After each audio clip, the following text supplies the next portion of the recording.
Hello, everyone. Maybe we can start the next session. We are running late. My name is Ghislain Yanou'nun. I'm part of the World Bank Treasury within the Capital Market and Investment Department.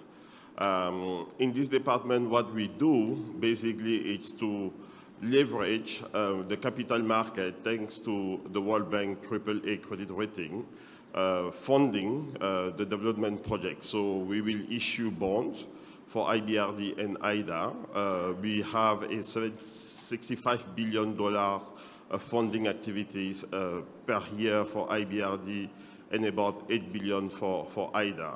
We also manage the liquidity portfolio, so basically the funds sit there until it's disbursed to finance a development project. Beyond this mandate from the World Bank, we also have a client solution team that work to find a tailored solution to client development challenge. And this is possible because of our access to the capital market. I'm sure you have heard about the catastrophic bonds from the World Bank. Maybe you have heard about the outcome bonds. We will, during the session, summarize or show some aspect of those products. This session is about financing fire resilience. And I have the hard work of keeping us right on track. So we are going to start. Basically, what this is about, it's on financing fire resilience and specifically on how we can move the needle beyond grant as a source of finance for fire management, exploring international best practice to leverage the finance, to move from the emergency response to proactive financing planning. We have 4 presenters and we have 2 discussants that will come after. I will just give very quick the floor to the presenter to introduce themselves. Leela, please go ahead. Hello, I'm Leela Raina. I'm an economist with the Europe and Central Asia Planet Department with the World Bank. I started my career in Indonesia, where I focused a lot on forest fires and forest fiscal transfers with the Ministry of Finance. And I'm currently the co-lead for the EDOP Climate Resilience Forestry Project. So that's a bit about me. I'm David. Can you guys hear me? Can you hear me now? Yeah. Can you hear me now? How about now? Yay. So my name's David Saah. I'm a professor at the University of San Francisco. I'm also the managing principal of an environmental think tank called Spatial Informatics Group. And during my talk, I'll give you a little bit more background on who I am. Hi, my name is Dave Jones. I direct the Climate Risk Initiative at the University of California, Berkeley Center for Law, Energy, and the Environment. And I served for 8 years as California's elected insurance regulator, regulating the largest insurance market in the United States. It's a real privilege and honor to be here with you today. And we also have Nick Wobbrock online. Nick, can you hear us?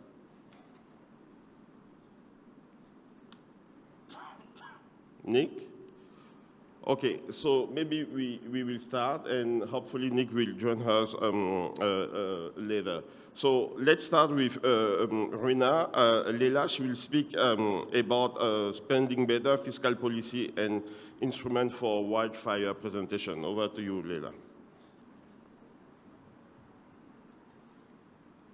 So thank you, Ghislain. It's a pleasure to be here, and honor and great opportunity to speak to you all about a subject I'm extremely passionate about. So this is about spending better, fiscal policy solutions and instruments for financing forest fire prevention. And we've heard a lot about this yesterday in the keynote session. You know, forests are very valuable to the economy, the people, and the planet. However, there's this gigantic increase in costs and damages, especially in terms of extreme forest fires. These extreme forest fires are literally burning through government budgets. So the only country government currently that actually tracks expenditure only targeted on forest fires is the US. And as you can see, their expenditure has been increasing for the past 10 years. But that little bar that's orange, that's actually the response expenditure. And the green bar is sort of the preventive side expenditure that's done by the US Forest Service. Now, fast forward to 2025. In 2021, in the orange bar in the Ministry of Interior, just to extinguish and suppress fires, $993 million was spent. But in 2025, that's still going on currently, they have already spent $1.9 billion. So we see this across globally, whether it be Indonesia, whether it be the US, that when you have extreme forest fires, you end up spending almost 2 to 3 times or maximum 5 to 10 times more in suppressing the fire than you would do in preventing it. And it's always going to cost more in damages than in prevention. So escalating fires means that there's a growing need to finance more extinguishing and rebuilding and restoration in the aftermath. And we find that always it's cheaper to finance prevention. And the good news is that not only does it save you from burning through your budget to suppress and restore burnt area lands, but it also brings many other benefits. So $1 in fire resilience is bringing in up to $10 in benefits in our region, in Europe. In the EDOP project, in the Turkey project itself, we see $1 investment bringing in up to 14 in benefits from non-timber forest produce, biodiversity conservation, recreation and tourism benefits, net water yields. And these are all still underestimates. These are really conservative numbers. So this just goes to show that you get a lot more per dollar investment in forest fire prevention. We've done a lot of case studies in this region, in Europe and Central Asia, and we find that certain activities will give you more payback. I'll give you an example. Public preparedness programs will give you $40 in benefits per dollar invested. Something focused on fuel breaks yield $12 per dollar invested. If you are focusing only on wild and urban interface interventions, it could be up to $2 to $3. And if you are focusing on something cross-border, that also has benefits. So $1 invested there could yield up to $1.6 to $2 in benefits. So prevention really pays back, but also investing in resilience brings in extra benefits.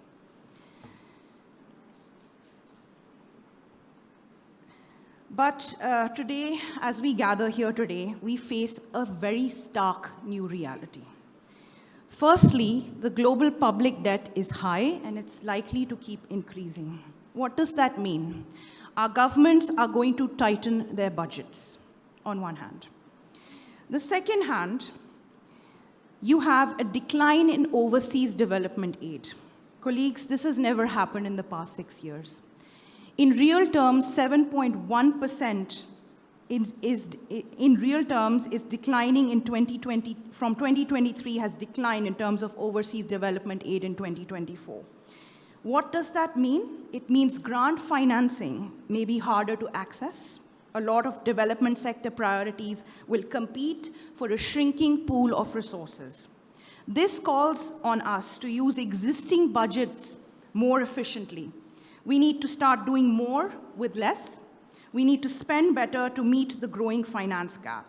So I really ask you as foresters in the room, could the trees in the forest be the solution? Do you think money could actually grow on trees? And this is where I'd want to transport you to. A country with 20% of the most biodiverse forests in the world, the country I called home for 6 years of my professional life. In Indonesia, there's a very unique case where they use fiscal transfers for forestry outcomes, particularly targeted on forest fire prevention. Let me set out the context a little bit.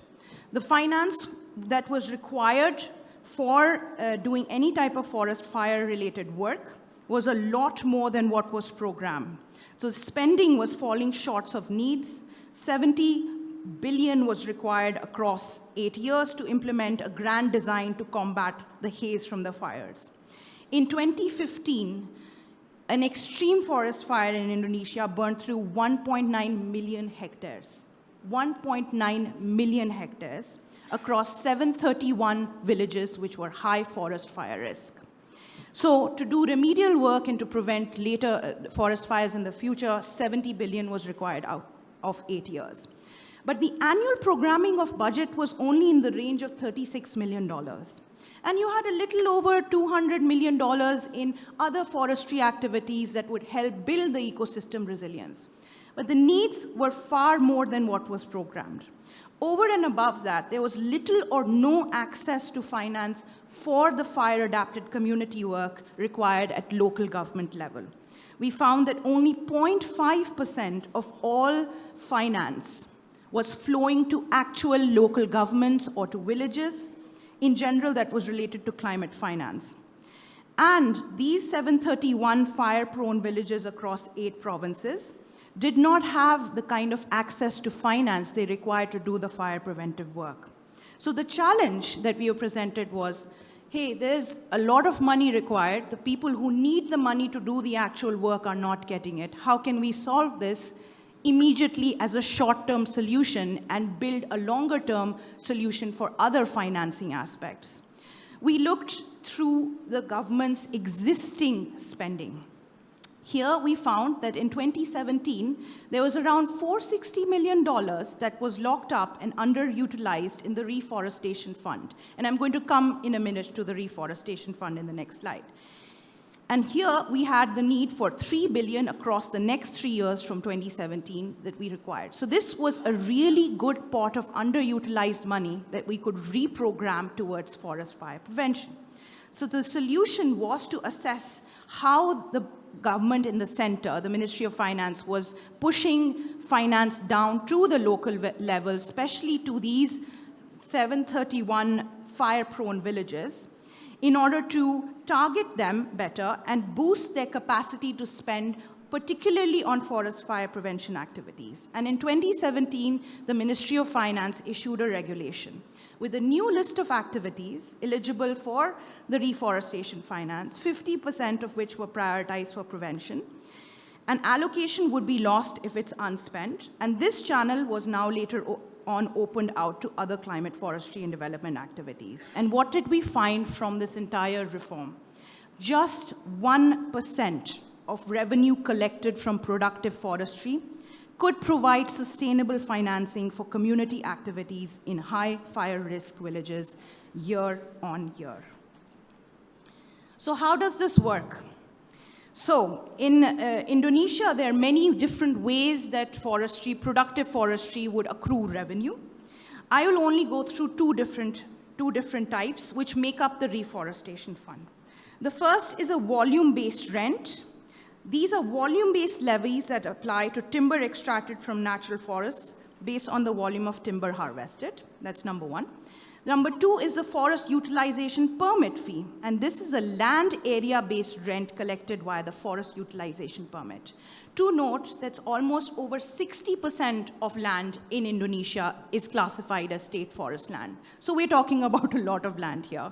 So even fines that are imposed on palm oil companies, say for instance operating in forest areas in 2023, those fines were totaling almost $310 million in that year. They go directly into this fund. And these two revenue components are then allocated, 1% of them are allocated into a reforestation fund. So annually, this is roughly around it varies every year, $50 million.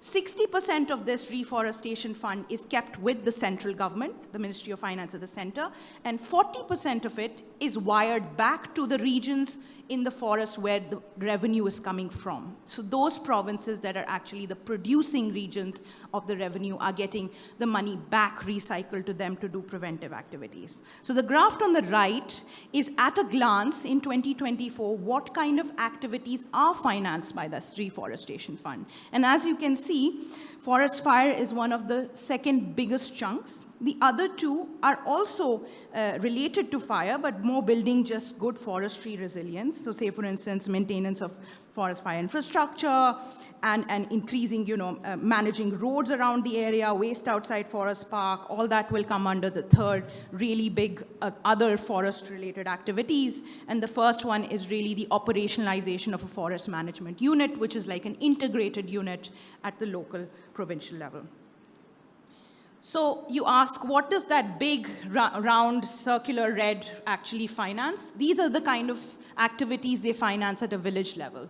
They help forest fire area inventory, prevention controls, patrols, forest fire awareness society, establishment of forest fire disaster post. So everything from prevention to ex-post extinguishing is looked out for in this fund. And remember, it's annually, year on year.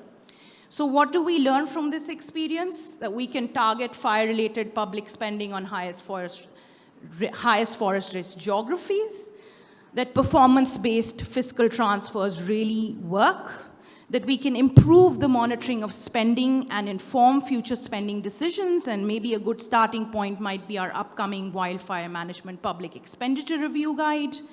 And you can use this further. Now, the Reforestation Fund can be supplemented by blended finance instruments, and Indonesia has now got an Indonesian Environment Fund where blended finance is available to stretch the $1 of public investment to deliver even more with private sector pooled. So this is a sustainable solution for all types of forests. This is why it's such a beautiful solution. Doesn't matter whether in Mediterranean or in Indonesia. This can apply to any forest biome to incentivize ecologically sound forest management and prevent fires. You're going to do you're going to do all the preventive work to ensure that the forest health is really good. That will give you more revenue. So it's a nice cycle that keeps coming back every year. The last one. And there is growing significance of these kind of instruments in many countries. So many different types of this permutation combination of revenue sharing happens. Brazil and Portugal use a certain percentage of their national revenue as a grant for local governments to conserve biodiversity based on ecological indicators. Some instruments are not revenue sharing, but incentivize subnational governments to work more towards conservation. And India is a great example of that because it has the largest volume forest cover-related fiscal transfer system. So they amended the way that they do fiscal transfers from the central government to the state governments to include forest cover as an indicator for distributing fiscal transfers from the national to the state level. That means that almost $6.9 billion to $12 billion per year is being influenced to go more into conservation outcomes. So these kind of large-scale performance-based payments in general, you may be asking, do they work? Is this an opportune time to expand on this? And now in 2025, a monitoring and evaluation study on this transfer finds that yes, indeed, ecological outcome variables, both moderately dense forest cover and very dense forest cover are positively correlated with subnational ecological spending. Beyond fiscal transfers, you can also pool funds from ecosystem service payments and create a forest fund, such as the case of Costa Rica. And these solutions can help you supplement and provide sustainable financing in addition to the allocations made to forestry ministries for their regular operations. So I ask you again, does money grow on trees? And it's probably time to think that through again. Where do we begin? Perhaps we can pilot the new Wildfire Management Public Expenditure Review Guide in your country and inform you on the available options. But you would definitely need a robust legal framework, capacity building at subnational levels, sound design, strong monitoring evaluation, community engagement, and adaptive management for this instrument to work for you. I'd really like to thank the Ministry of Finance and the Ministry of Environment and Forestry of Indonesia. You must see their beautiful video they've created as supplementary material that I've used for my presentation. It will be available online on our events page. And with that, I will close our presentation. Happy to take questions later. Thank you.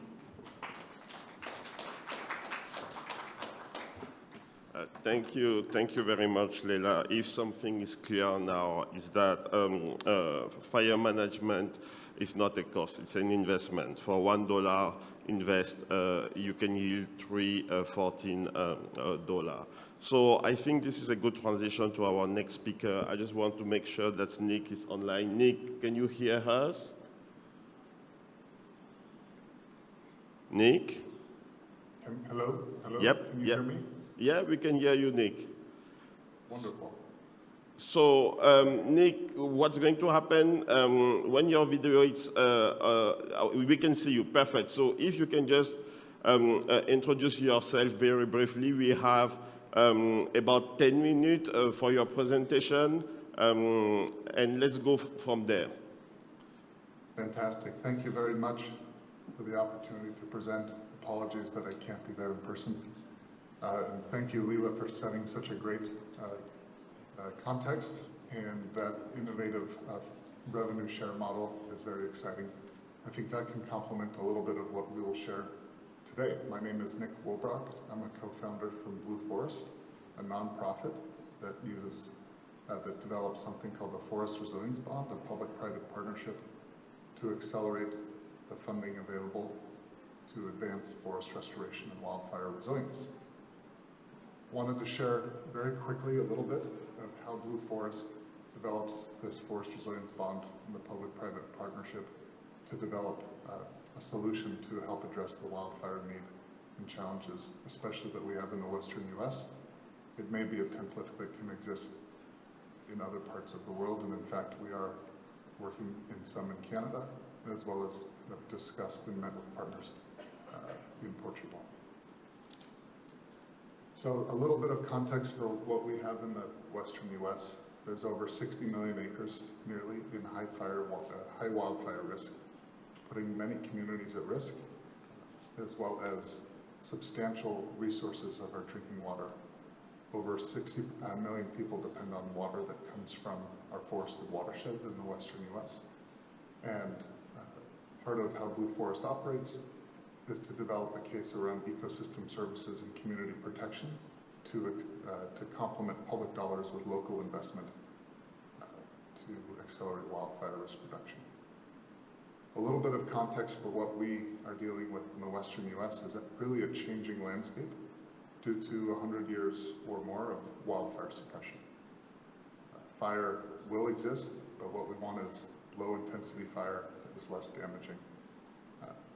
Because of fire exclusion for over 100 years, as well as selective logging of the biggest trees and most valuable trees, we've left a forest that is much more fire prone, where instead of smaller containable fires, there's larger, catastrophic, high-intensity, stand-replacing fires. Some of the realities of how fire works in forests that are highly dense are represented here, where there are complete stand replacements because fire rate goes from the ground up into the canopy and can travel at much faster distances and much faster speed and burn at a higher intensity. What Blue Forest seeks to do, and it was a great illustration from the previous session with all the different technology solutions around forest fuel management, is to help reduce the fuel load so that fires aren't so damaging. That is the type of fire behavior that you can see in the bottom of this slide. But fuel reduction costs work. Let's look at fuel reduction additionally in practice. This is maybe similar graphics that have been shared from the previous slides, but when looking at ecological thinning only compared to thinning and prescribed fire or no treatment, a similar fire and similar conditions can leave a very different landscape, where the goal is to have maintained green forests that aren't completely decimated with vegetation that is often still alive. So thinning and prescribed fire is often the most resilient type of restoration activities for our ecosystem. But this costs money. How are we going to do that? Now, while the technologies are fantastic that we saw in the previous sessions, those technologies can lower the cost, can make it more efficient, but nevertheless, there is still a cost and there is still some expense to implement restoration and resilience activities. If we consider co-benefits and ecosystem services, it can help motivate and support an economic business case for communities, utilities, corporate water agencies, for private corporate water users, hydropower users, perhaps insurance companies one day, at least as investors, to help support risk reduction activities that can protect assets, communities, infrastructure, and the ecosystem functions that we depend upon. Some examples are how water supply may be protected or enhanced in the form of snowpack or maintaining a smooth hydrograph, as well as reducing when restoration activities are undertaken.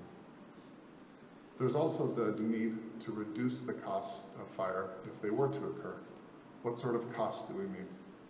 Costs that are associated with flooding risk, water quality contamination, replacement of infrastructure, and as well as homes. There's additional costs that may be hard to quantify, such as health costs and air quality. Nevertheless, those can be very real and motivating for communities. One specific example where Blue Forest is operating, we have a science team and a finance team that work together. Our science team is working on a protocol approach with partners around estimating the carbon benefits from wildfire risk reduction. In short, we want to maintain the stable big carbon in the trees, and we're not so concerned about maintaining the carbon in the highly flammable small trees that would be are unnaturally overstocked to begin with. Some of the mechanisms and approaches, like estimating carbon benefits from doing wildfire risk reduction, can help develop a business case where parties that want to pay for carbon benefits may contribute. So all of this is the roll-up to say, what is Blue Forest doing? How are we helping fund restoration by recognizing ecosystem services? So we've developed something called the Forest Resilience Bond. It takes investment capital that is put into a special purpose vehicle or legal entity for each watershed that deploys capital through implementation partners. Think of that as like a general contractor that undertakes restoration activities on the watershed. All of this capital can be deployed because of the signed beneficiary repayment contracts from entities such as water utilities, hydropower companies, and corporate beverage companies. Beneficiaries make payments back, and those payments are returned to investors at the conclusion of the project.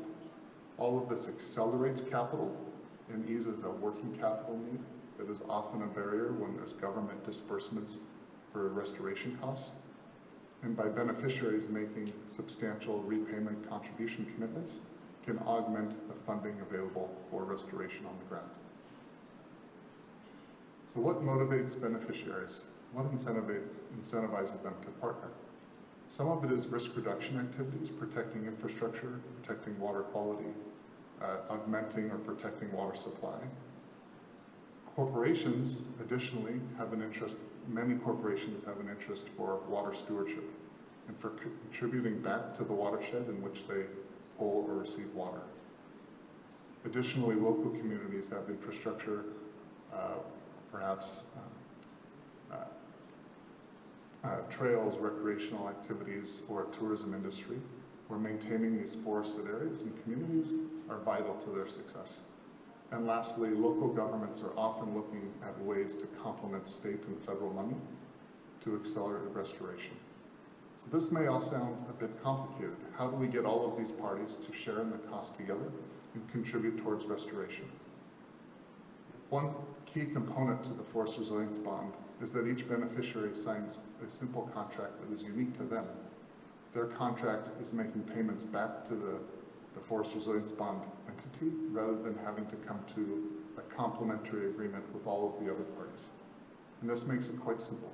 Each beneficiary signs a contract, which we have as templates that are between 10 and 20 pages long, and that serves as the fundamental repayment mechanism in which we finance against those contribution commitments. I'll share a few quick examples of how these projects have worked in practice. So here's a project up in Washington State, in the western northwest part of the United States.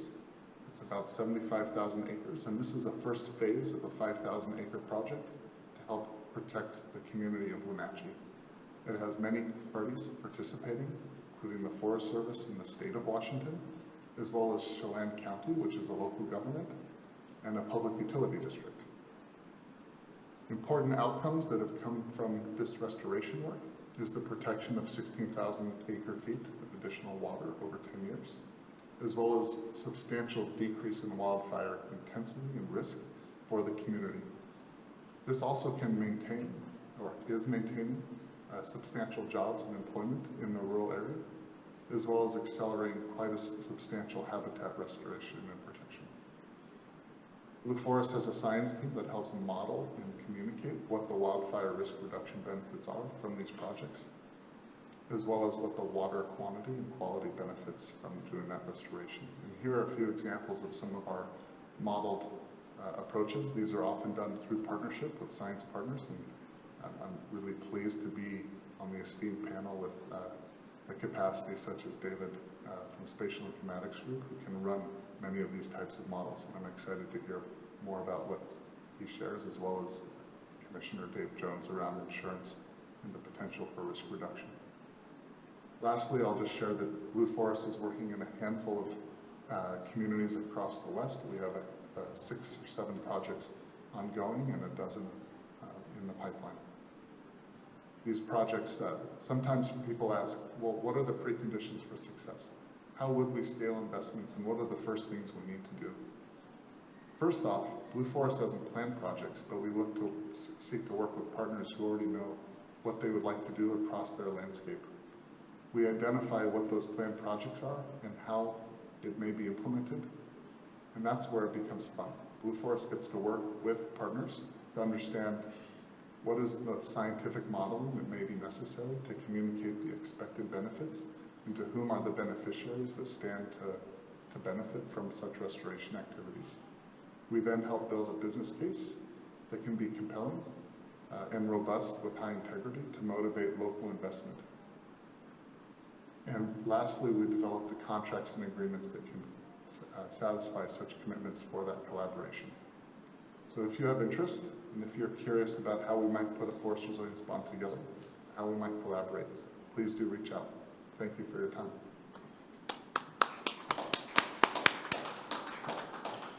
Thank you very much, Nick. I know it's very late for you, but if you can stick for a few minutes, I have some question of interest, especially on the type of investor that are willing to invest in the forest resilient bond. So please stick with us. And what I like with your presentation is the way you bring together the co-beneficiary of the forest to finance resilience and restoration. At the World Bank, we have the outcome bonds. And the difference with our outcome bond and your approach is that we also front load the expected carbon credit, let's say the future carbon credit, that will add to the financing package right now to fund the forest management, the restoration, and the resilience. And that's bring me to our next speaker, David Shah, who will speak about leveraging carbon market through strategic land management practice. Over to you. Hi, everyone. How's everyone feeling? Who's tired? Raise your hand. A little bit? Come on. I'm feeling pretty good. I'm waiting for the presentation to pop up. While it's popping up, the first slide that I have is you're probably wondering, who is this guy? What is he? So I'm a professor at the University of San Francisco, and part of our experimental design when we actually build stuff is we don't stop at a paper, we actually bring stuff into practice. So if I'm interested in wildfire insurance, I'll build a wildfire insurance company. If I'm interested in forest carbon credits, we'll build a forest carbon crediting company. I think we're the second largest in the US right now. And based off of that, you do a lot of learning, and you do a lot of learning really quickly. And you know, one of the themes that we've been talking about all this time is wildfire emissions. and how they're changing over time. You've heard this conversation pretty consistently throughout the past couple of days. The other thing that you've heard is that it takes resource mobilization to manage these treatments at scale. California is a big state with lots of money. I think last year we spent $2 billion between the state and feds on wildfire treatments. Do you know how much the utilities spent? $8 billion. That is not enough money to get 1 million acres of treatment year over year on an ongoing basis. And what makes things even more challenging is that this overlays on top of a whole wide variety of other markets. So if we're thinking about carbon markets in general, and you're thinking about reducing the size and severity of fire, not only does it protect life, people, and property, but we could do it in a way which actually stabilizes the carbon markets themselves. And so if you look at this graph, on the right-hand side where you see those sawtooths, that's the environment that we live in right now. We have overloading of fuels, we have these high-severity fires, we go from an unstable environment, it crashes, we go through reforestation, it goes back and forth, and we end up in this pretty negative feedback cycle. The goal is to go over to the left side. How can we get good treatment on the ground? Nick showed some great examples and some great graphs there, where you can get good fire moving quickly, you can deploy treatments in a way that's effective, you could reduce overall emissions, protect life and property, and stabilize carbon, your carbon stores over time. That's the goal. And how do you get that funded, right? What is a mechanism of getting that funded? Well, people typically will go and they'll say, let's just build a carbon credit around it. Can we do that? Does it work? Well, in the carbon markets themselves, in order to receive a carbon credit, that value has to be realized when you develop the project, right? You get paid after the realization of the benefit. If you want to realize that for a future benefit, that's called an ex-ante credit. Most markets don't allow you to actually establish that. There's a variety of different registries out there: Gold Standard, Verra, Climate Action Reserve, American Carbon Registry, so on and so forth. The vast majority of them do not allow ex-ante credit. The Climate Action Reserve realized that, hang on a second, if you do want to deal with wildfire and you want to deal with the avoided emissions associated with treatment, a different market mechanism needs to be built. An ex-ante mechanism needs to get built. So they designed something called the Climate Forward Program. And what's nice about the Climate Forward Program is that you get paid for actions that you take today for future benefits. Does that sound like something people need?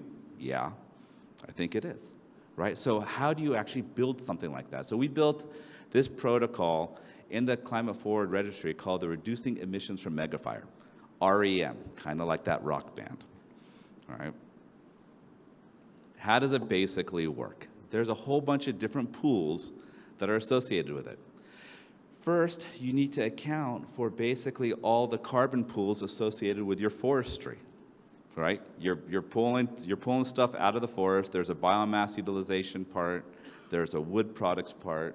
There's the benefits associated with the area that you're actually doing the treatment. There's also a delayed regeneration component, right? Some of these environments, when fire goes through these systems, aren't going to come back to the same forests that they were before the fire got there. Some people call this type conversion. If there's a way where we could reduce the size and severity of fire in those areas, we can keep those carbon stocks stable in the forms that they're supposed to be in, right? And there's a way we can quantify it. There's a shadow effect, right? You don't really care about reducing emissions in the treated area. You really care about how those emissions are going to change behind the treated area, in the shadow area, right? And so we could quantify what that effect is. And then you look at the overarching project area, because you're not going to put one specific treatment. You're going to theoretically put a landscape scale set of treatments around a larger geography to protect the geography, to protect all those things that Nick about, all these ecosystem services, life, and property in an integrated fashion, right? How does that actually work? I'm not going to walk you through all this, but it's here for you to access it. It's basically, you define where your project is, you basically do your forest carbon monitoring, you put in your management decisions in terms of how you actually want to manipulate your different treatments, you do your wildfire behavior modeling. Nick showed some really nice graphs of changes in burn probability. You quantify delayed regeneration, you look at your fire ignition probability so you could discount it over time, and then you basically do a big accounting practice to quantify what the net benefits are. They're standardized, they're operationalized, there's pilots being launched. I'll talk about one right now. There's 3 parts in here that we need to think through, though. There's 3 parts that are really, this whole thing is sensitive to. Can you guys guess what they are? Your management activities, yeah. Like what you put on the ground actually matters. If you have delayed regeneration or reforestation matters. And if you have what the probability of ignition is actually matters. If you put in a bunch of light treatments, you're not going to get a lot of benefits. If you put in a lot of heavy treatments, but you put in only a few, you probably won't get a lot of benefits. If you put in the right type of treatments, the Goldilocks zone, configured in the landscape in a meaningful way, you're going to get the types of treatments you want, because it's a balance between how much carbon you're taking out when you're putting in those treatments and how much emissions you're saving. So it's a balancing act between the size, severity, and distribution of the treatment configurations that you have, combined with the potential emissions associated with a fire occurring in that location. Make sense? Somebody give me a thumbs up. Got a bunch of thumbs up. I love it. Next step is the annual burn probability. And so this is just one for California. We have these globally as well. But what you'll see here on the red side, those are places that have a higher propensity of fire actually occurring. And what you see on the far side over there is where your carbon stocks are. So if you're going to design one of these carbon programs, if you're a carbon developer, theoretically you want something that is red in a high carbon area. That's where you'll receive your most benefit. So if you're thinking about this in the context of Turkey, where do you have your carbon stocks or stores that you're most protective over? And in those areas, which areas have the highest probability of fire on an ongoing basis? And that could be a selection criteria in terms of where you could potentially develop these projects and programs. Delayed regeneration is an interesting one as well. In the US, we have a long history of actually quantifying what these type conversions actually are, and you can see what the probability of shifts are. So in Southern California or in New Mexico, if a large fire occurs, those forests are going to convert into shrublands and grasses, and you could quantify the probability and amount of that over time. Something very similar could be done in this region as well. The methodologies are there. If you're doing any sort of climate resilience management activities, typically the work done in that space feeds into these sorts of programs. And then the last component, the last sensitive, that was the last one, case study. So here, this is an example of one that we're doing in the Sierra Nevadas. The fire shed is about 80,000 acres. We're treating about 20% of the fire shed. That's a large area. When you look at the carbon accounting here, the way I want you to think about this, all the negatives are sinks. Those are good. The graph's kind of inverted. All the positives, which are facing down, are basically sources, right? Those are emissions. And most of those emissions really come in from the carbon that you're taking out from the treatments themselves, right? Both there and then foregone carbon sequestration. So if you pull a bunch of trees out, there's the carbon associated with the trees, even though you discount it for the wood products. And then you're also discounting because those trees are no longer growing. How much are they not growing? That's a negative effect. And then there's a whole bunch of positive stuff that you add up over time. And as soon as it pops up into that sink category, you can quantify that over that fire shed and turn that into a fungible asset. Not a credit, it'll be a forward mitigating unit. And when you start doing this, for that one example, you'll start seeing numbers like -35 to -65, depending on the treatment types and severities that you're doing in that specific geography. And if you're looking at treating about 10,000 acres per year for that larger area, you're looking at creating credits in that $3 to $4 million range, which is enough not to pay for the whole treatment scenarios, but it's enough to make those treatments actually viable, economically viable in a meaningful way, and they're made available up front. So what's nice about this for forest stewards is there's no real upfront cost for this. The project developers bear those costs. So an organization like Blue Forest or sister organizations to them typically will manage the financing around that. In the global context, maybe the World Bank could do something like that. That might be an example. Second thing is that it really opens up the markets to these public-private land managers that typically don't have access to these markets in a meaningful way. It creates predictable cash flow, predictable treatment opportunities in ways that augment, is that my time? It's predictable cash flow in places that have cash flow components or challenges. And then the last one is the part that I really like about this. It really encourages better fuel treatment designs, large-scale fuel treatment designs, because it creates a financial infrastructure to allow that to happen in a meaningful way. What do you need to do this? Like if you wanted to develop this in your region, there's 6 components. You need growth and yield models. That's pretty standard. You need a whole bunch of fire emission models. That's pretty standard. Inventory data. Most organizations have something like that. Climate data, those are becoming more easily accessible. You need annual wildfire probability models. With some of these new technologies that are coming out, that's getting better and better and better. And then something simple, topographic data. So if you look at this and you look at your own institutions and what you currently have in your repositories, most of the building blocks are there. And adapting it to the protocols that we have in Climate Forward is not a heavy lift. And that's all I got. Thank you for your time.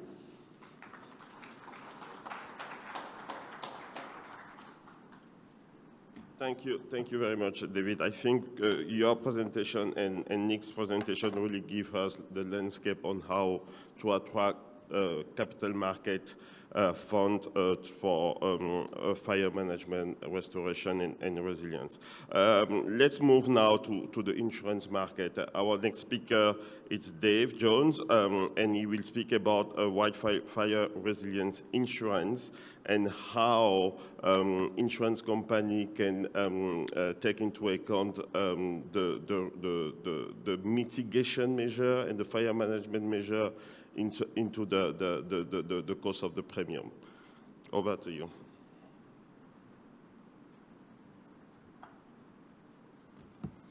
Well, thank you very much. I know how excited you are to talk about insurance right now. Save the best for last, right? It's a delight to be on this panel with David, Nick, and Leela, and I want to thank again the Republic of Turkey, the Ministry, the Director of General Forestry, and the World Bank for inviting me to participate. Just a brief overview of what's happening globally with insurance. It's not good. We have more severe and extreme weather-related events, including wildfires, as so many of the presenters eloquently discussed earlier. Last year, private insurance companies spent and paid out over $147 billion for losses from climate-driven natural catastrophes. That exceeds the 10-year rolling average of insured natural catastrophe losses by about 22%. And the trend is that it's only going to get worse. Now, what do insurance companies do when they have to pay out a lot of money? They raise the price and they stop writing insurance. And already, globally, the insurance protection gap is 65%. So 65% of the world's families, households, small business properties have no insurance already. It's only going to get worse because we're not doing enough fast enough to deal with climate change, which means that the losses are going to go up, which means the insurers are going to increasingly pull back. But we have some good news to share. Now, we've seen variations of this particular slide across the 2 days of this conference. We know that managing our forests using prescribed fire and thinning makes a real difference. And that's true in the United States, where about 33% of our acreage is forested, and in California. So on the left, you have an overgrown forest in the western United States.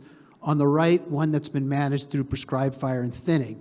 And down below, on the left, you have the sort of mega fire that occurs because the forest has not been properly managed. And on the right, you have the kind of fire we want, which stays on the ground, which is good fire, which is actually ecologically positive, and also reflects what nature used to do, where fire was a routine part of the ecology in many forests across the globe. Sadly, in California and throughout the western United States, although increasingly there have been substantial investments in prescribed fire and thinning, the problem is that the insurance companies are not taking that into account in the computer models they use to price and write insurance.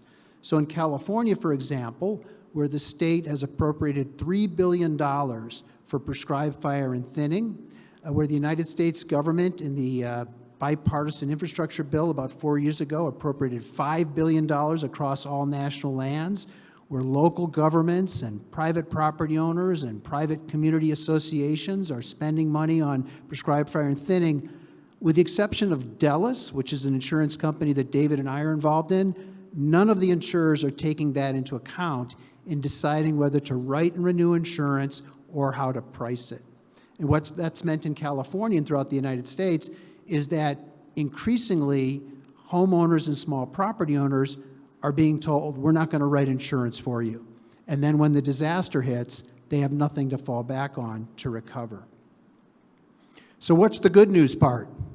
The good news is, thanks to the leadership of the Nature Conservancy in partnership with my center, as well as Willis Towers Watson, which is a global risk advisory firm and brokerage, we published a paper in 2021 that demonstrated that the computer models that the insurance companies use to price and to write insurance, that those computer models are technically capable of accounting for the risk reduction benefit of landscape scale forest management, prescribed fire and thinning. We looked specifically at a 28,000 acre prescribed fire and thinning project in the Sierra Nevada in Northern California, smack in the middle of the forest. We took fire behavior modeling, moved it into insurance modeling, and demonstrated that the modeled average annual losses for insurance companies decrease by 20 to 40% if they take into account landscape scale thinning and prescribed fire for those homes and businesses that are within some proximity of that work. So that's a big result. And a year later, the insurance industry's own computer modeling firm, Moody's RMS, replicated our results in a separate paper. So we've demonstrated this is technically possible. It's not a big lift. You don't have to rewire the model. You don't have to recode the model. The existing models the insurers use are able to account for the risk reduction benefit of landscape scale forest management, but they're not doing it. So I was asked to give you a quick primer on insurance. Here's the 1-minute version. Indemnity insurance is the traditional insurance we think about in the property coverage context, where you buy insurance to cover your home or your business property. It covers the rebuilding of the home associated with damages that have occurred due to covered perils. There are policy limits. The insurance company says they're only willing to cover up to a certain amount, and sometimes there are exclusions. There are certain things that they won't cover.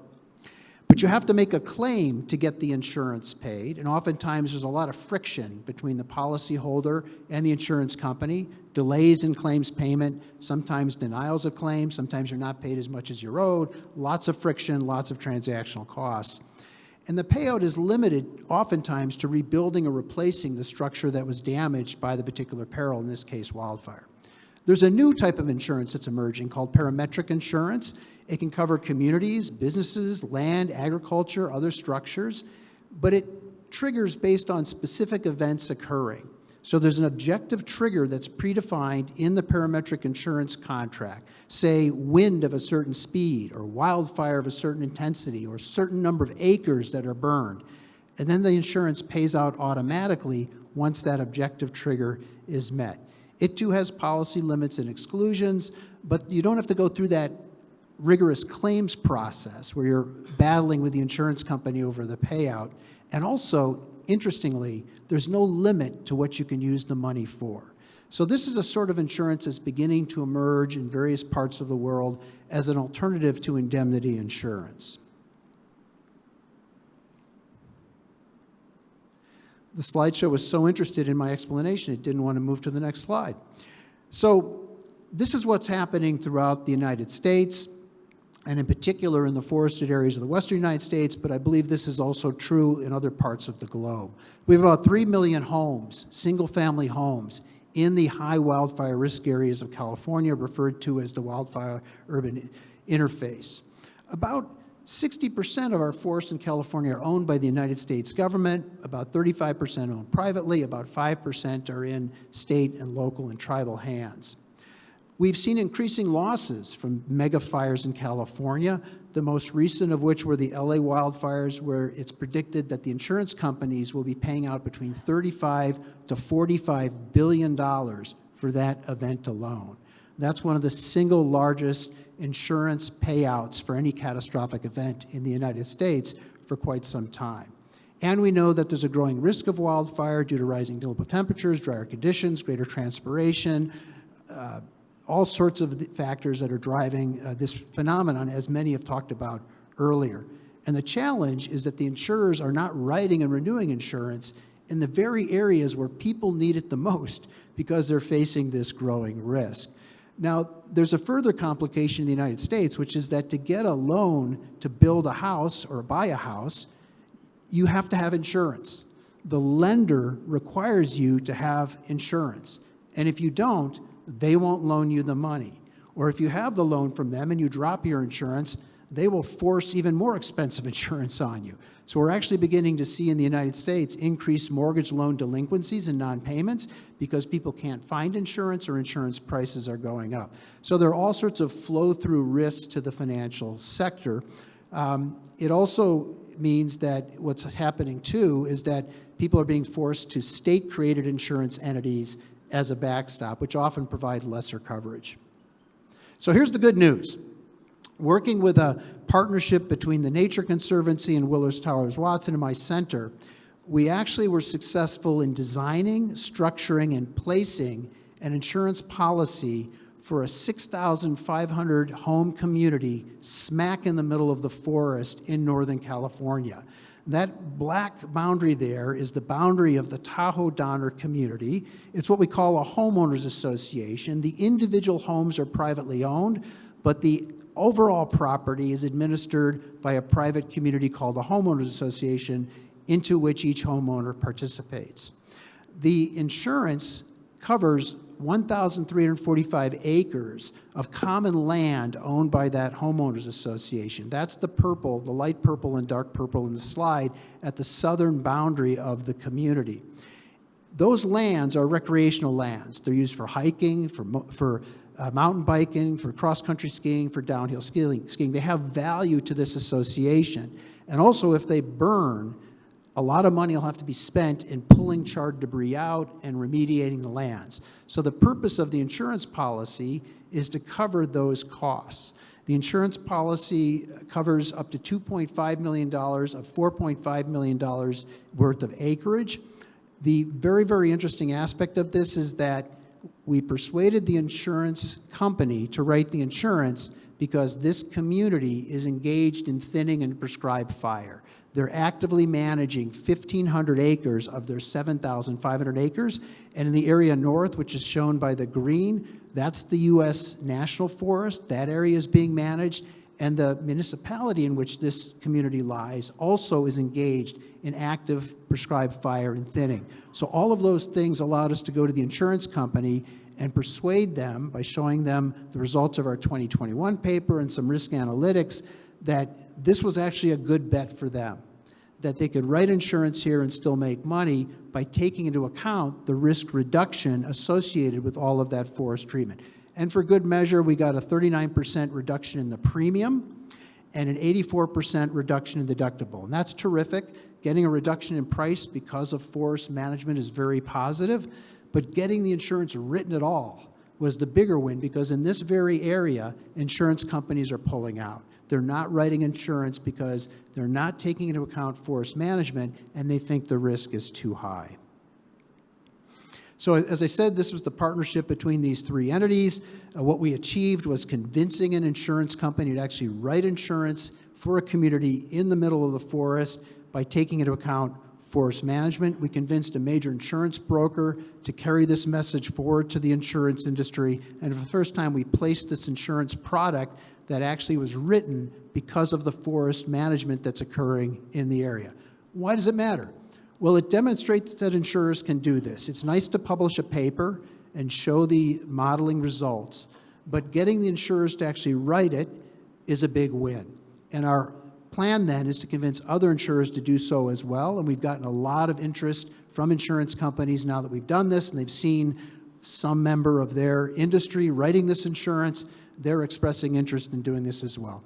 And this particular approach can actually be incorporated into traditional insurance written in this area. It doesn't just have to be a parametric product. The other thing that's important here is that it reinforces public support for local, state, and federal expenditures to do more forest treatment. We're going to have a hard time, I think, supporting more expenditures for forest treatment if we can't show people a quantifiable economic benefit.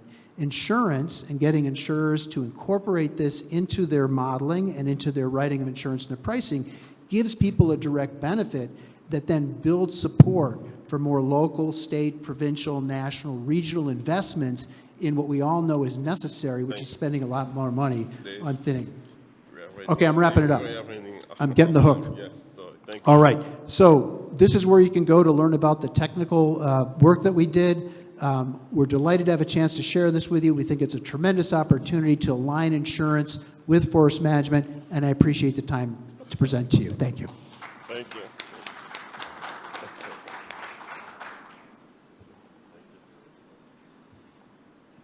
Thank you very much, Dave. Maybe let's reflect a little bit and ask the audience if they have any question for our presenter. No question for now? Yeah, I see one question there. Do we have a mic in the room? Or maybe you can, yeah, come forward.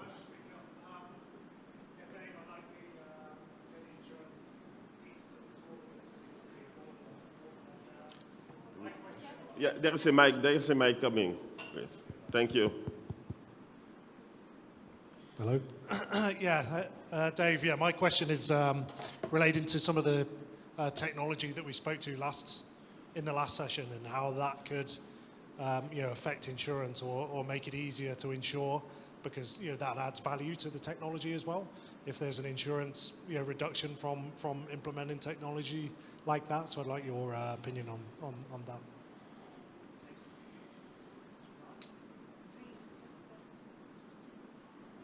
How about now? So thanks for that question, Kev.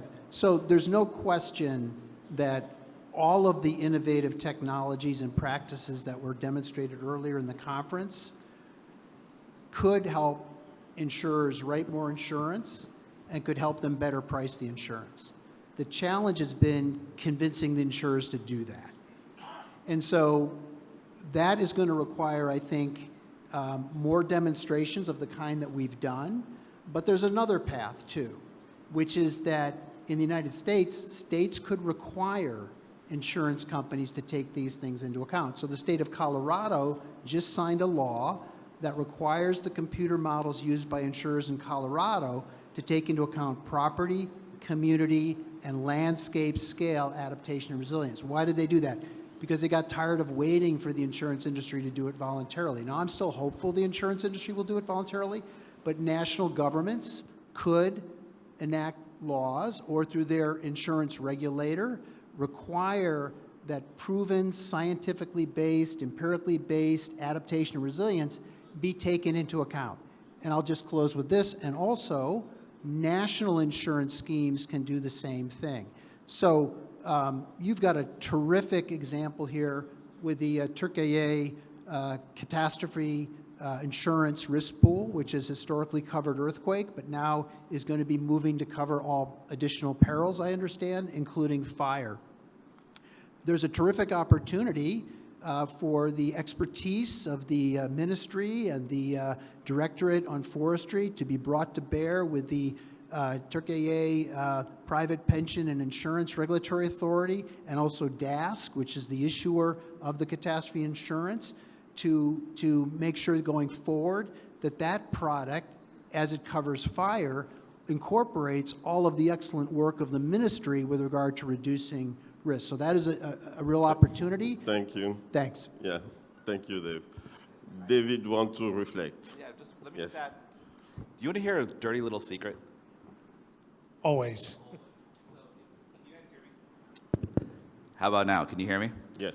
So if you look at the way that insurance is built, there's the insurance agent they want to sell as much insurance as they possibly can, right? They're going to sell as many policies as you can. Then you have the reinsurer. Their whole game is pay out as little as you can. And there's a tension between the two of them that's ongoing. Depending on where you are, the insurance agents, their pricing is dictated by historic losses. And the reinsurance, they're dictating their risk profile on future losses. So if you think about something like climate change or fire, they don't match up. There's a disconnect between the two. So David's right. There's all these institutional things that need to happen in order for those two parts to connect, but that's going to take time. There's another parallel thing that could happen as well. You can get disruptors that sit right in the middle. For example, there's this one group called Kettle Insurance. Kettle Insurance is one of the first groups to put out a targeted wildfire insurance, MGA, and they were able to basically shift and change the market. The same folks that built, you know these guys, Andrew and that whole crew, the same folks that built that product are building another product called Rock Rose. What they're doing is exactly what David is talking about. They're working with reinsurers. They're saying, look at your portfolio of risk. You're going to pay for those treatments. In exchange, those policies are going to be cheaper because you're directly managing your risk profile. That is an industry disruptor. There's a lot more of those sorts of initiatives that are running in parallel to the institutional changes that are required. Thank you, David. We are running late on time. Let's move now to our discussant. I'm asking Jenny if she's online. Jen? Okay, so she's not online. She has. We have a recording of her presentation, but we are going to keep it for later, so you can have access to her presentation. And basically, she speaks about the role of philanthropy and how they can bring together different stakeholders across science, policy, and community to work on fire resilience. I'm now going to call my next discussant, Daniel Murphy and Tom Edwards. If you can join the stage, please.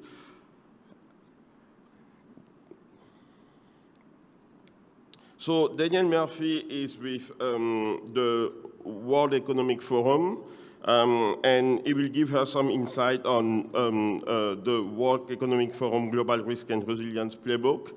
And Tom Edwards is my colleague from the World Bank Treasury, and he will just give a summary on how the financial product, financial innovation from World Bank can be used throughout all these solutions, from the fiscal to the capital market through insurance market. Please, over to you. Thank you.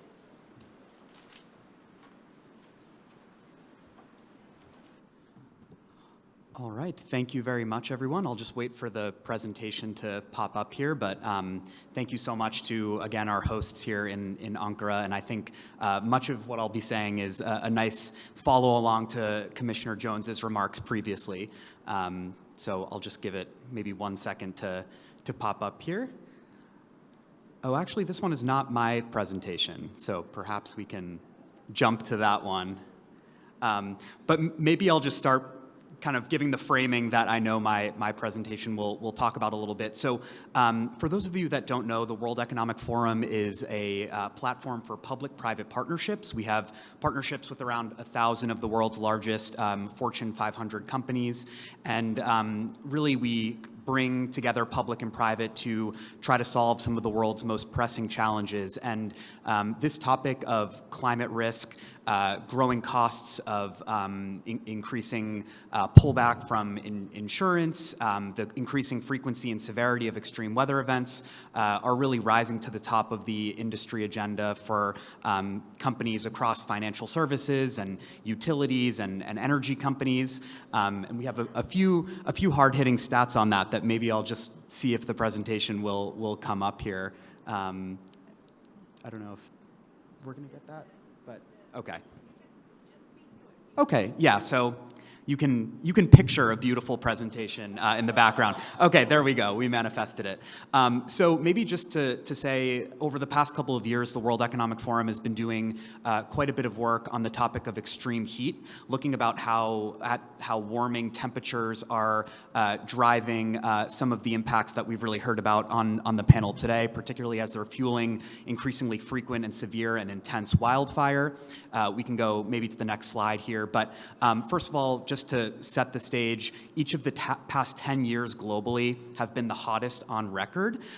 We've seen just last year, for the first time, that the average temperature over a sustained period has now breached that 1.5 degrees warming threshold set out by the Paris Climate Accords. And we're really seeing in the world's largest banks and insurance companies this idea of 1.5 degrees of warming no longer being considered as a real possibility, but really pricing in closer to 3 degrees of warming over the coming years.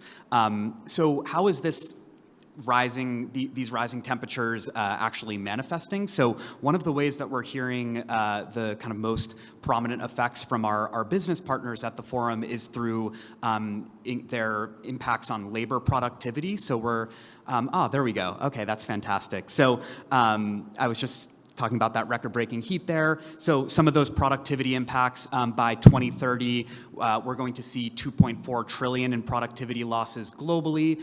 We're seeing the International Labor Organization with a recent study talking about a 3% decrease in labor productivity per year over year by 2030.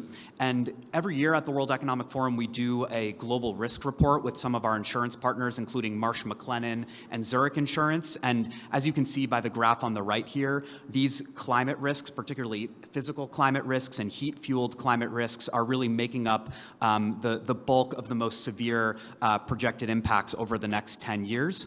And I think wildfire is a really unique climate peril in that it's not only impacting human health and well-being through smoke inhalation and exacerbating pre-existing conditions, but also fixed asset risk. And we did a study last year at the forum where we looked at 5,000 publicly listed companies and did an analysis of which climate perils are driving the most fixed asset losses. So that looks like things such as physical infrastructure, wiring, supply chains, transportation.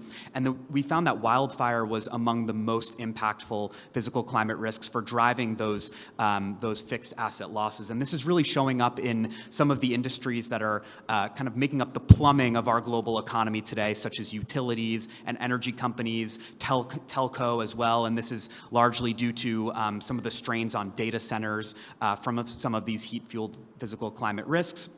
And then we're seeing a ton of strain on the insurance industry, as Dave Jones just laid out. So maybe I won't go too into that, but just to say maybe that 2025 marked the 5th consecutive year that the insurance industry is paying out over $100 billion of claims from climate perils, which is really unsustainable for the industry in the long run.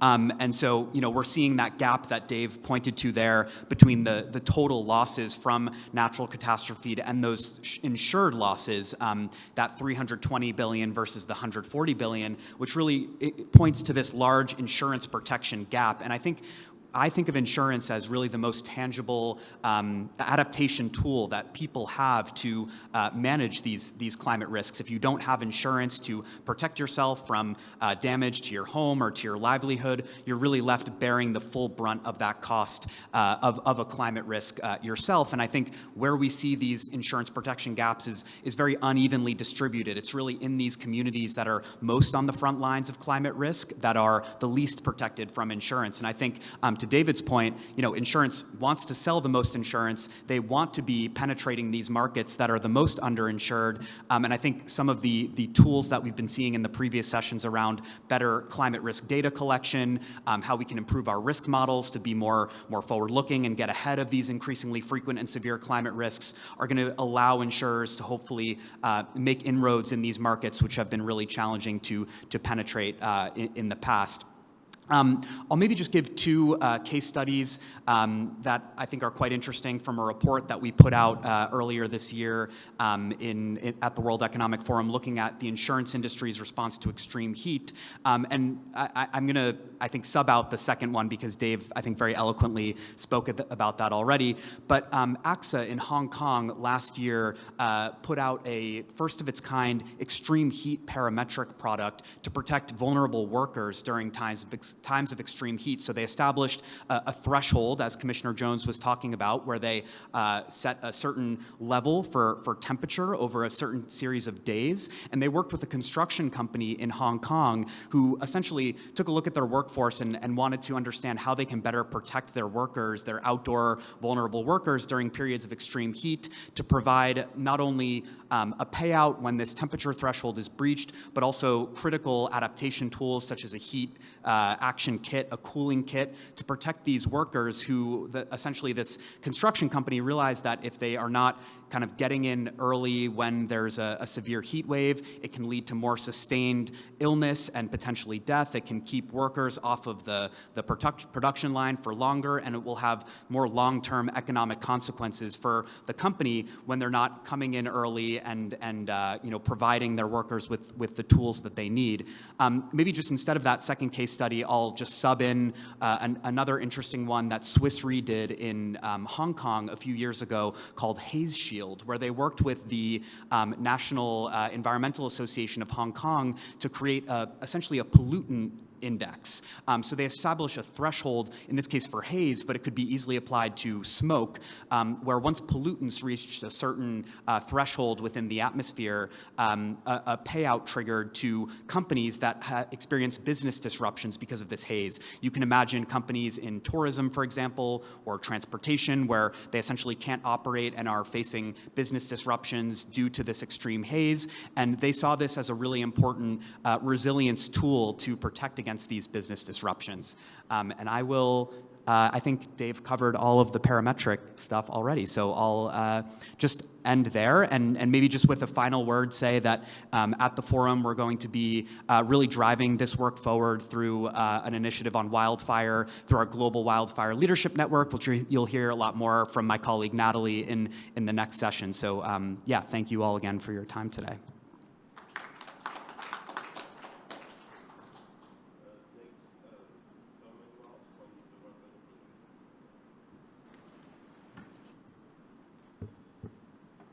Sure. Can everyone hear me on this? Great.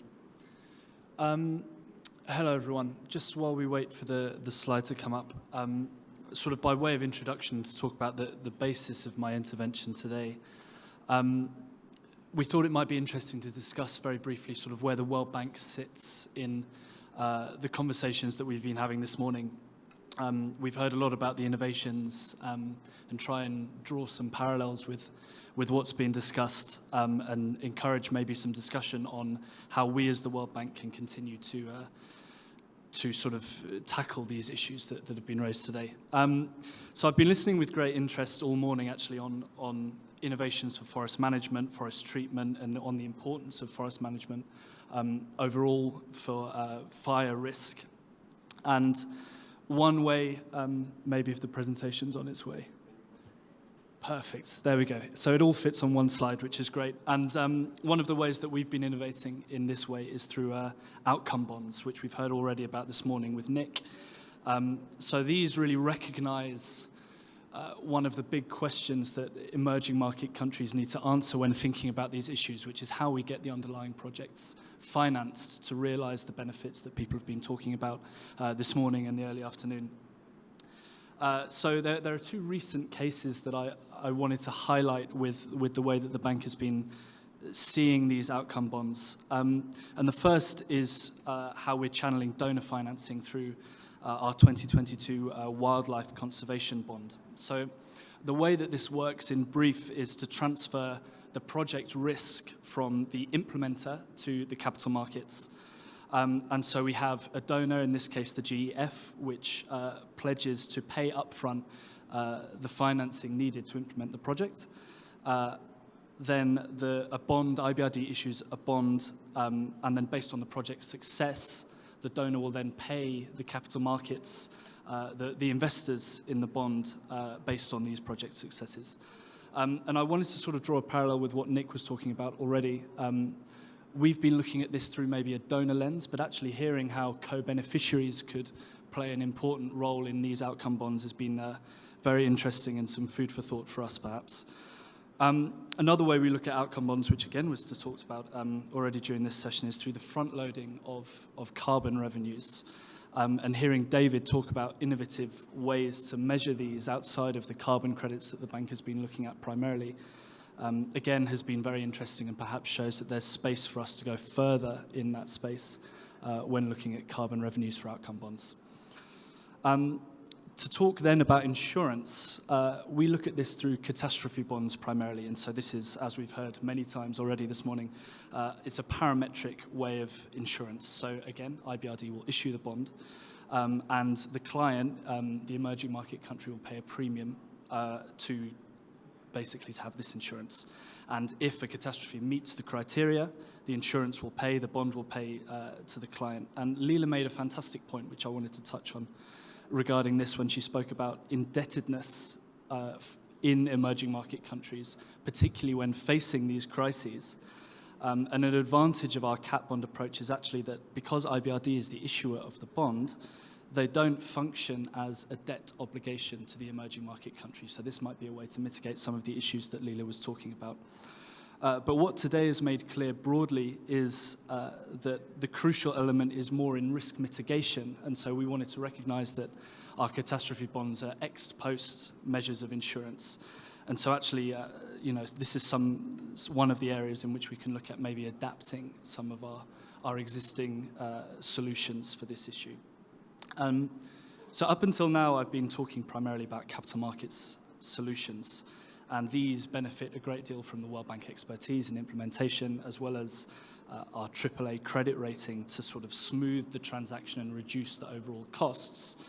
But we also have other solutions on the bottom three sections on the slide there, where we can use World Bank lending actually to generate the impact for some of the issues that we've heard about today. Now, I apologize in advance. We as an institution are very fond of acronyms, so I will try and decode the ones on the slide that you see. The first you can see is DPL. So this is a development policy loan, and this is our broadest sort of financing instrument, and this is lending for balance sheet support. It's not earmarked to a specific project. But in order to access this financing, and this is really where we see the solution for fire risk management, clients need to adhere to a policy framework, perhaps a program of reforms, maybe a risk management program. And so we can sort of work fire resilience policies into these frameworks, and this could be an effective way of institutional buy-in to solving and tackling some of the issues that we've heard about. Now, on the other end of the spectrum, there are investment project financing. You can see there IPF. Now, this is for specific expenditures based on projects. These are useful in their own right, but what we can do is build in a deferred drawdown option, a DDO, and this makes it more of a contingent credit line. So if a country needs the financing, they can draw on this contingent credit facility. And this can be triggered by many things. It's very customizable. And so, for example, if there are specific environmental conditions that warrant maybe an updating or an upgrading of fire resilience systems in a country, this is perhaps a way that this instrument could be used in that context. Now, thirdly, on our menu there, the CAT DDO, and this functions similarly to what I just spoke about, but instead of being triggered by a trigger that we've designed, it's triggered by a government declaring a state of emergency. So again, while this is an ex-post measure, there is an extra part of it where in order to access this facility, countries actually need to improve before they're even eligible to sign the loan on improving their disaster risk management capabilities. And so this is another way to encourage institutional buy-in and institutional development. I'll try and get through some of these a bit faster. I know we're short on time. So for fire risk and many other issues, incentives are a crucial hurdle to overcome, particularly in emerging market countries, and donors here are essential. So what we can do is by blending donor financing with IBRD financing, we can push the envelope of what is available and attractive, crucially, for emerging market clients. The World Bank has its own framework of incentives, conveniently called the Framework for Financial Incentives. And this provides incentives for projects that are targeting global challenges, and emissions are one of these. And so this is the way that we can incentivize countries to tackle these big issues through donor financing, through buy downs in interest rates. And these incentives overall will be and continue to be crucial for emerging market countries. Now, finally, and this speaks particularly to Leela's point on indebtedness, there are ways where we can, in fact, reduce countries' debt burden whilst also potentially and hopefully tackling issues like fire resilience. And the primary way we can do this is through debt for development swaps. Now, what are these? This is where the World Bank will go and buy or help the country to buy back expensive commercial debt and then replace it with cheaper debt. Now, what this does is generate savings, of course, and the way the structure works is that these savings are then earmarked or pledged towards specific development projects. And so when we're looking at fire resilience, fire mitigation, this is maybe an instrument that we can use. And in a similar light, we can also use sustainability-linked loans. Now, this is more on performance basis, and we heard today about the potential of these performance-based financing for World Bank for some of these projects. So I will wrap up there. Thank you very much for your time, and thank you again to the panel for the interesting discussion this morning.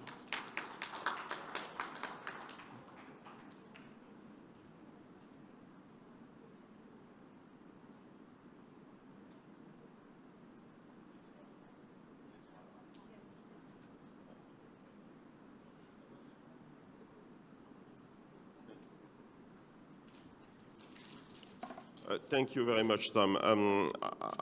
You have the full range of the tools that the World Bank can use to help with fire management. We are going to end the session with a video from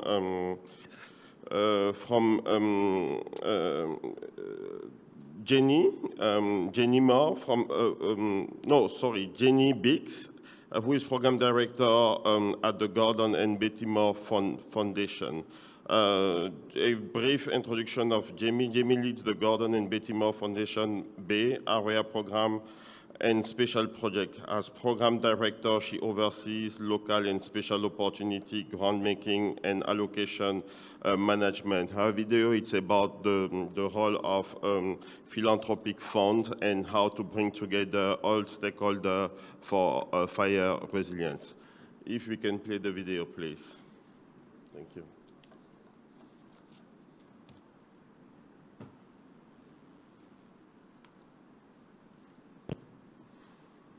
All right, good afternoon, everyone, and thank you so much for letting me join this dialogue virtually. I really wish I could be there in person, but appreciate the opportunity to pop in virtually at least. My name is Jenny Biggs, and I am with the Gordon and Betty Moore Foundation, which is a US-based grant-making foundation, and I serve there as the program director for our Wildfire Resilience Initiative. I am going to go ahead and share some slides with you all, so I will get those queued up. Let's see here. Bear with me a moment.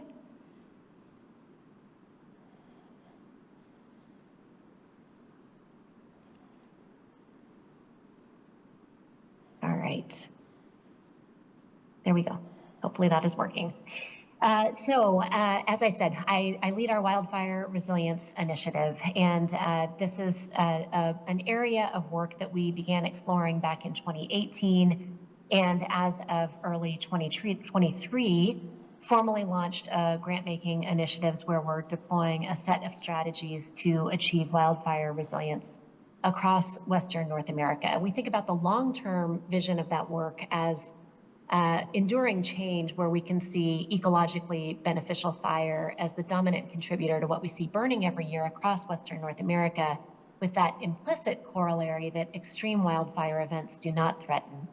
And we back up from that long-term change that we want to see, that long-term vision, to what we believe our grantees can achieve within the time frame that we plan to be engaged in this work. And that is really about demonstrating how to achieve healthy fire-adapted ecosystems and resilient fire-prone communities with some very specific and measurable goals that we are tracking along the way.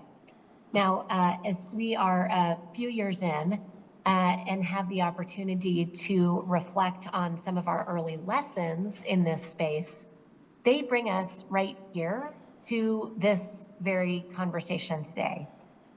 First, we, the collective group that is represented here today, not just in the panel, but for the broader dialogue, all recognize that the wildfire challenge is a big one and an urgent one and a growing one. And as evidence, the UN Environment Program has projected increases of extreme wildfire events worldwide of 30% by the end of 2050 and of 50% by the end of the century. And this extends a trend that we have already seen, with data showing that in the last 20 years, the number of extreme wildfire events more than doubled worldwide. In Western North America, we have also seen in that same time period that average peak daily growth rates of fast fires have more than doubled. And I have not seen the fast fire data for other parts of the world, but would expect something similar, thinking about the fires that we've seen around the world recently, from the wind-fueled fires we saw in South Korea in March, or in northwest Turkey and outside Athens and across Brazil's Pantanal in late August, back to the devastation of the 2019-2020 fires in Australia, just to name a few outside the geography where our own work has been focused.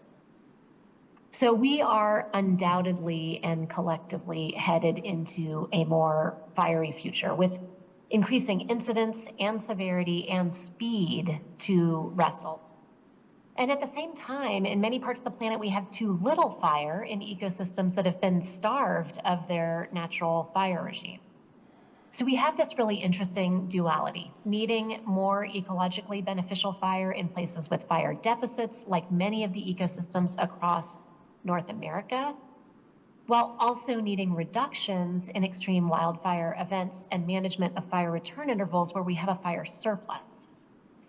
However, even with this two-pronged complexity, the second big lesson I would flag is that we have also seen that it is an absolutely solvable challenge. We know enough already to begin changing conditions on the ground with confidence to reduce the vulnerability of our human communities and our natural resources. There are promising new offerings to ensure that communities can live with more fire on the landscape around them. And in places where ecosystems are fire dependent, I believe they can even get to a place where they can thrive with fire in the same way that we do with rain. And ecosystems and landscapes that need fire can be stewarded. Places that benefit from indigenous management and some that get support through tech innovation can be better prepared to receive fire and restore their natural fire regime. But here's the third lesson, and that is to get there, we need an all-of-society approach.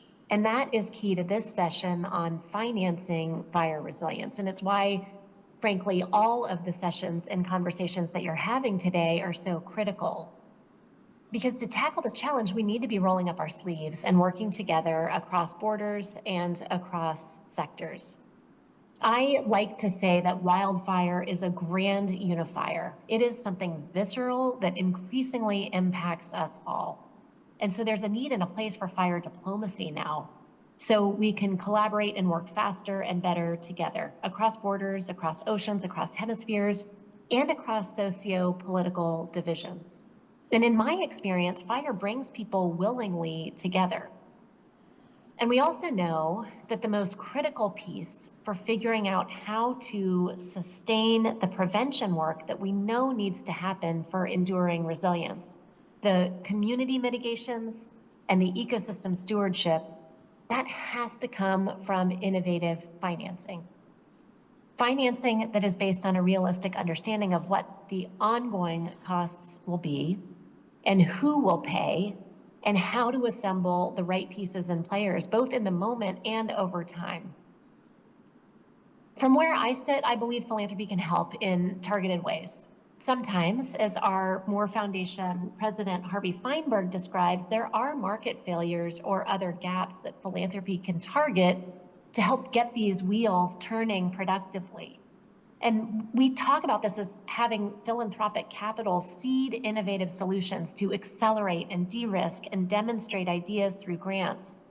But these grant-funded projects are developed with measurable, durable outcomes that should extend long into the future beyond our grant making. And that's why we are funding promising ideas like the FireSat mission of Earth Fire Alliance. And I think you'll either have already had a chance or will have a chance to hear more about this global low Earth orbit satellite constellation that's going to deliver at no or low cost, truly transformative data and data streams on every fire everywhere on Earth. And some of the most advanced modeling and ways to identify and prioritize mitigations that matter to reduce community and ecosystem vulnerability to extreme wildfire events, even when we understand we have constrained resources. Alongside promising ways to deliver that mitigation at scale, from Rain and Sikorsky's autonomous Firehawk to BurnBot's suite of robotic solutions for mechanical burning and vegetation management, as well as grant-funded work with CAT modelers, reinsurers, insurers, and brokers on ways to make mitigation visible for accurate pricing of risk. So I will go ahead and close my slides at this point, but just want to continue by saying that for any philanthropic funded solutions to work, for all of us to sustain the social and the political will for this work, we have to be making sure that these tools and systems are being co-developed with the intended end users and the community beneficiaries. And for these solutions to last, we know we need to be working across funding sectors too, understanding each one of our niches in this broader ecosystem and really playing to our strengths. And we need to be clear about where individuals have agency and can be moved to contribute for their own sake and for the greater good. And I think about the Victory Garden model of the 1940s in the US, for example. We also need to be thinking about where the public sector plays a role and public funding can set guardrails and incentives, and especially for the long run, where the private sector and its bottom line logic can align to drive the truly large-scale, enduring change and action that we need. And we have seen these all come together in multi-stakeholder collaborations. This meeting now, the World Economic Forum's Global Network for Wildfire Leadership, the Mediterranean Climate Action Partnership, and public-private partnerships like Earth Fire Alliance. All of these are strengthening the wildfire space. And we can also look to models that we can learn from in other issue areas beyond wildfire. And personally, I have been inspired from the model that I've seen in the conservation world, these project finance for permanence efforts. And you can find these all over the world. These so-called PFPs bring together all the different entities to co-create a comprehensive agreement that pieces together and secures long-term funding to achieve tangible, measurable goals. I think we need to be doing something that builds on that model and adapts it for wildfire resilience. And I've been testing this idea, and it's something I would love to think through with all of you who'd be game. Basically understanding what the right components would be for project finance for wildfire resilience, or PFRs in other words. And it's at the core of what everyone is talking about today, and just about piecing it all together to thoughtfully leverage all of the instruments and funding sources we each bring to unlock what's fully needed for the road ahead. And I talk about this as a road to a more fire resilient future, which is in all of our sights and our hearts, and where we see so much promise and innovation charting the way. So thank you to all of you who are on this road together today, and let's make sure that our collective work is productively aligned and carrying us all forward with clarity around the necessary financing. And with that, together, I believe we can do this. So thank you so much, and I look forward to learning more from all of you.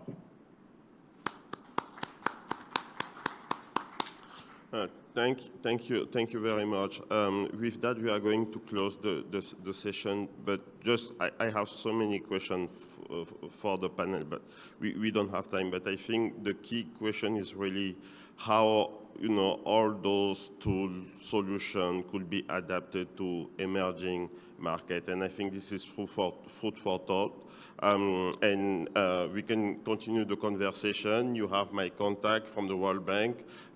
We can speak together on how one of our customized solutions can help you with your fire resilience. And you have our panelists available also if you have any further questions.